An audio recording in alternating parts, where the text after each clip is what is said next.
नमस्कार। आज के इस वीडियो में दैनिक जागरण के संपादकीय से 464 शब्दों के डिक्टेशन को हम लोग आउटलाइंस के साथ लेने वाले हैं। अगर आपको इस डिक्टेशन के आउटलाइंस की ज़रूरत है तो आप हमारे शॉर्ट हैंड टीम ऐप को प्ले स्टोर से डाउनलोड कर सकते हैं, और अगर आपको इस डिक्टेशन के PDF की ज़रूरत है तो आप हमारे टेलीग्राम ग्रुप को ज्वाइन कर लें। लिंक इसी वीडियो के ठीक नीचे डिस्क्रिप्शन बॉक्स में आपको मिल जाएगा। इस डिक्टेशन को हम लोग 3 अलग अलग स्पीड में लेंगे। पहली बार में 70 की स्पीड में, दूसरी बार में 80 की स्पीड में, तो तीसरी और आखिरी बार में इसी डिक्टेशन को हम लोग 90 की स्पीड में लेने वाले हैं। तो 70 की स्पीड में आपका डिक्टेशन स्टार्ट होगा 5 सेकेंड के बाद। तब तक के लिए आप रेडी रहें।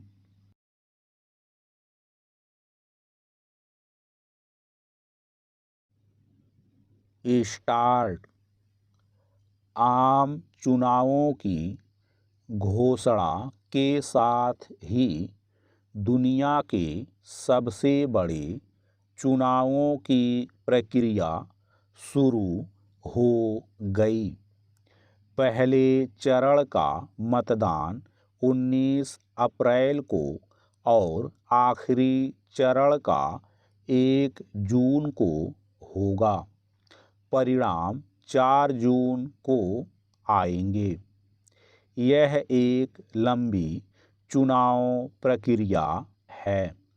यह ठीक है कि जिस चुनाव में लगभग 97 करोड़ मतदाताओं को भागीदारी करनी हो, उसमें कुछ तो समय लगेगा ही, लेकिन अच्छा होता कि कहीं कम चरणों में चुनाव संपन्न कराने के प्रयत्न किए जाते। वैसे तो 2019 में भी 7 चरणों में मतदान हुआ था, और उसके पहले 2014 में 9 चरणों में, लेकिन 2009 में 5 चरणों में ही चुनाव करा लिए गए थे। लंबी चुनावी प्रक्रिया खर्चीली ही नहीं, उबाऊ भी होती है, और आचार संहिता के चलते बहुत से सरकारी काम ठप हो जाते हैं। चुनाव लोकतंत्र का अनिवार्य अंग है, और उन्हें निष्पक्ष तरीके से संपन्न कराने के लिए हर संभव कदम उठाए जाने चाहिए। लेकिन यह भी ठीक नहीं कि उनके चलते 2 माह से अधिक समय तक तमाम सरकारी कामकाज रुके पड़े रहें।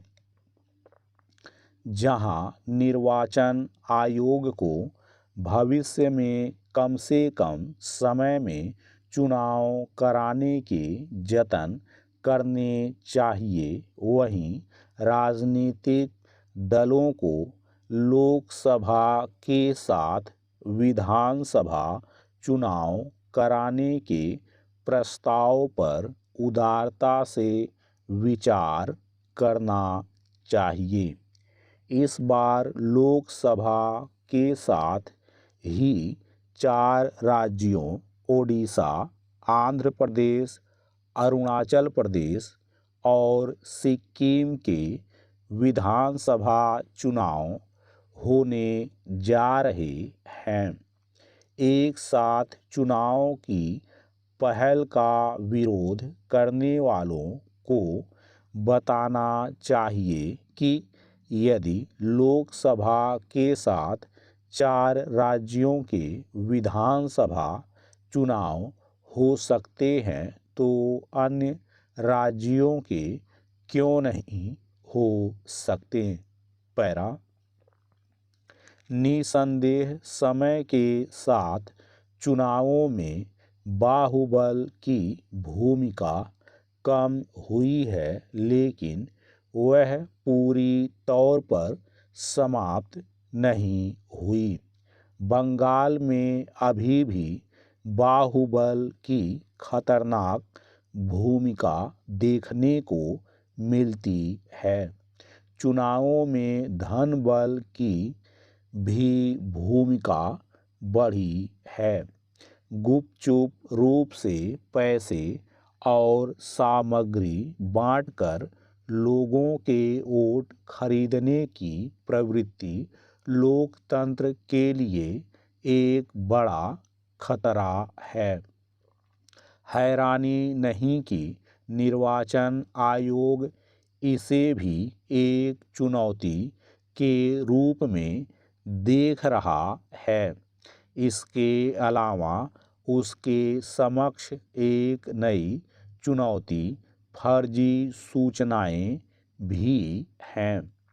यह चुनाव डिजिटल दुनिया में भी लड़ा जाएगा और यह किसी से छिपा नहीं कि इस दुनिया में फर्जी खबरों का कितना बोलबाला है।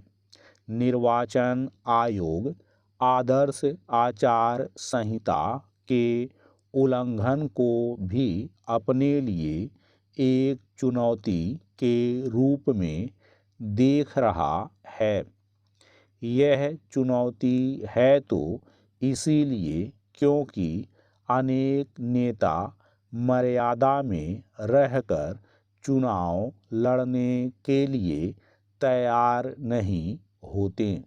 वास्तव में उन पर तब तक लगाम नहीं लग सकती जब तक निर्वाचन आयोग को उनके खिलाफ ठोस कार्रवाई करने के लिए पर्याप्त अधिकार नहीं मिलते। चूँकि चुनाव लोकतंत्र का उत्सव होते हैं, इसलिए जनता को राष्ट्रहित को सर्वोच्च प्राथमिकता देते हुए अधिकाधिक मतदान प्रतिशत सुनिश्चित करना चाहिए। हमारा लोकतंत्र इससे ही सबल होगा। स्टॉप। दोस्तों, इसी डिक्टेशन को दूसरी बार में हम लोग 80 की स्पीड में लेंगे और आपका समय स्टार्ट होगा 5 सेकंड के बाद। तब तक के लिए आप रेडी रहें।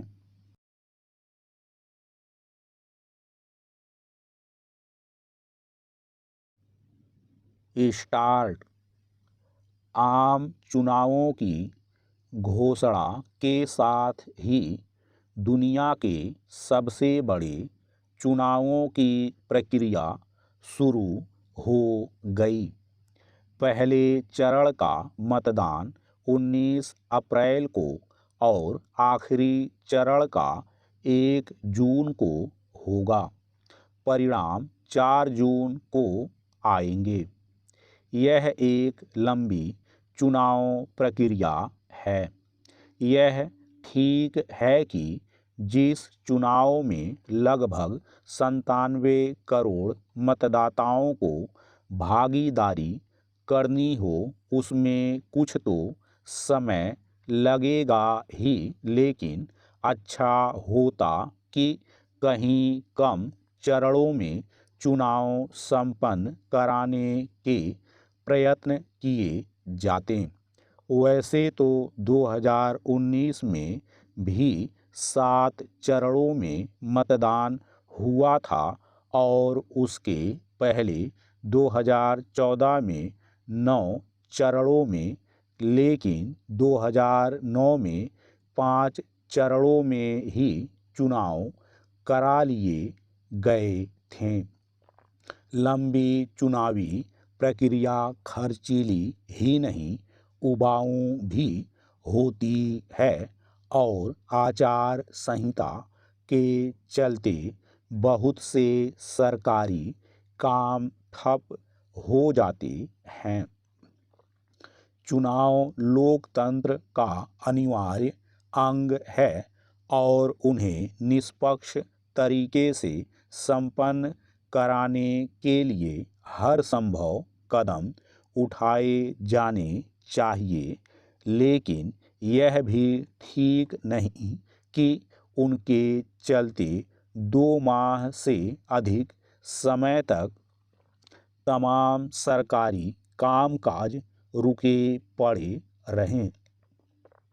जहां निर्वाचन आयोग को भविष्य में कम से कम समय में चुनाव कराने के जतन करने चाहिए, वहीं राजनीतिक दलों को लोकसभा के साथ विधानसभा चुनाव कराने के प्रस्ताव पर उदारता से विचार करना चाहिए।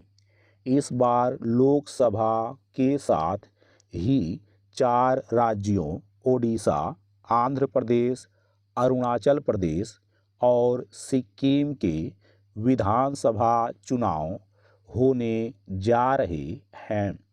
एक साथ चुनाव की पहल का विरोध करने वालों को बताना चाहिए कि यदि लोकसभा के साथ 4 राज्यों के विधानसभा चुनाव हो सकते हैं तो अन्य राज्यों के क्यों नहीं हो सकते।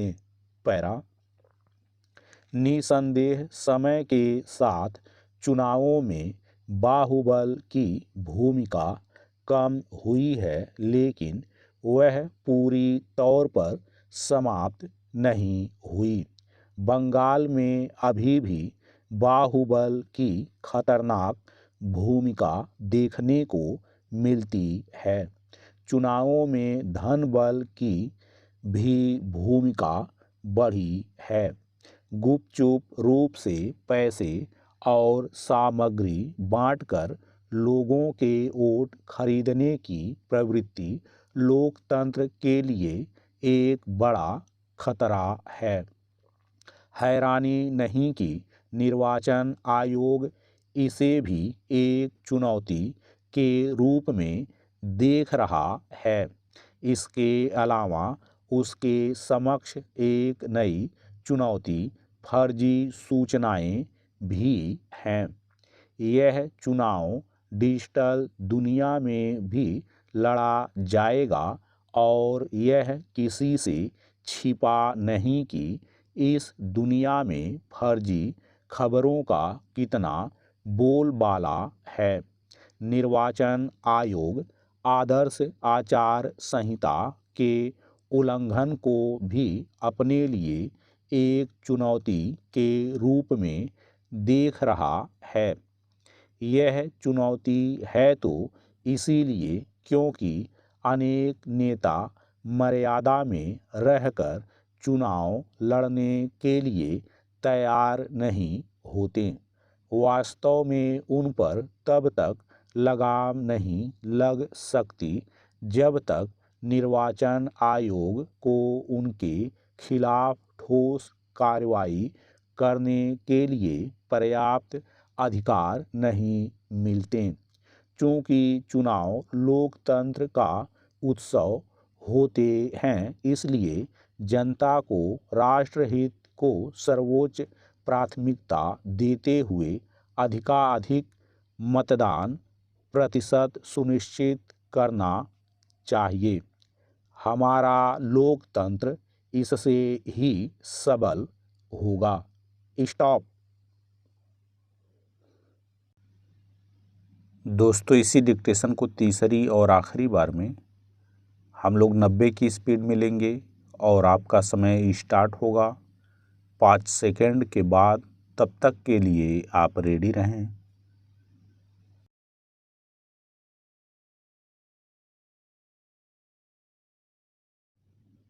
स्टार्ट। आम चुनावों की घोषणा के साथ ही दुनिया के सबसे बड़े चुनावों की प्रक्रिया शुरू हो गई। पहले चरण का मतदान 19 अप्रैल को और आखिरी चरण का 1 जून को होगा। परिणाम 4 जून को आएंगे। यह एक लंबी चुनाव प्रक्रिया है।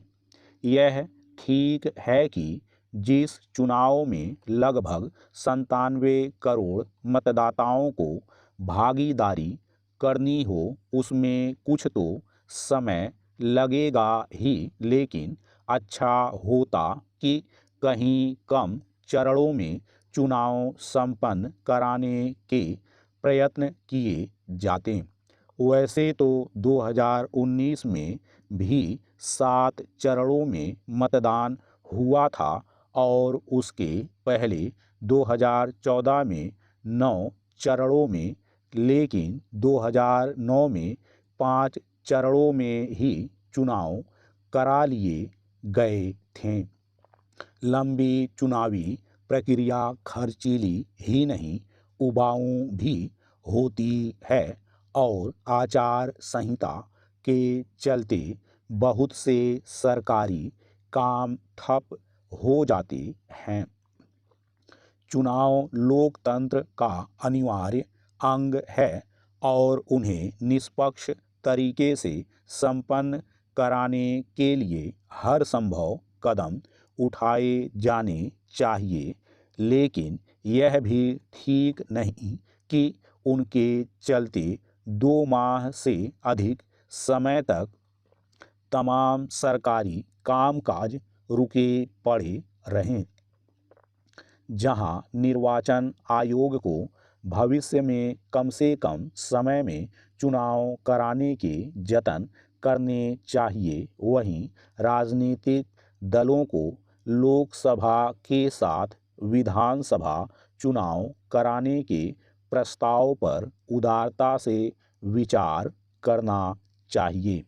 इस बार लोकसभा के साथ ही 4 राज्यों ओडिशा, आंध्र प्रदेश, अरुणाचल प्रदेश और सिक्किम के विधानसभा चुनाव होने जा रहे हैं।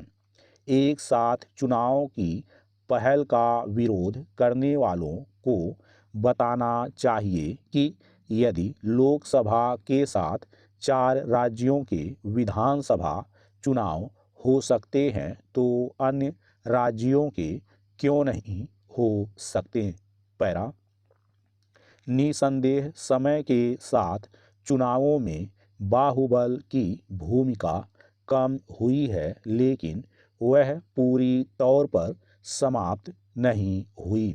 बंगाल में अभी भी बाहुबल की खतरनाक भूमिका देखने को मिलती है।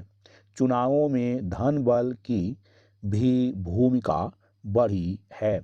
गुपचुप रूप से पैसे और सामग्री बांटकर लोगों के वोट खरीदने की प्रवृत्ति लोकतंत्र के लिए एक बड़ा खतरा है। हैरानी नहीं कि निर्वाचन आयोग इसे भी एक चुनौती के रूप में देख रहा है। इसके अलावा उसके समक्ष एक नई चुनौती फर्जी सूचनाएं भी हैं। यह चुनाव डिजिटल दुनिया में भी लड़ा जाएगा और यह किसी से छिपा नहीं कि इस दुनिया में फर्जी खबरों का कितना बोलबाला है। निर्वाचन आयोग आदर्श आचार संहिता के उल्लंघन को भी अपने लिए एक चुनौती के रूप में देख रहा है। यह चुनौती है तो इसीलिए क्योंकि अनेक नेता मर्यादा में रहकर चुनाव लड़ने के लिए तैयार नहीं होते। वास्तव में उन पर तब तक लगाम नहीं लग सकती जब तक निर्वाचन आयोग को उनके खिलाफ ठोस कार्रवाई करने के लिए पर्याप्त अधिकार नहीं मिलते। चूँकि चुनाव लोकतंत्र का उत्सव होते हैं, इसलिए जनता को राष्ट्रहित को सर्वोच्च प्राथमिकता देते हुए अधिकाधिक मतदान प्रतिशत सुनिश्चित करना चाहिए। हमारा लोकतंत्र इससे ही सबल होगा। स्टॉप।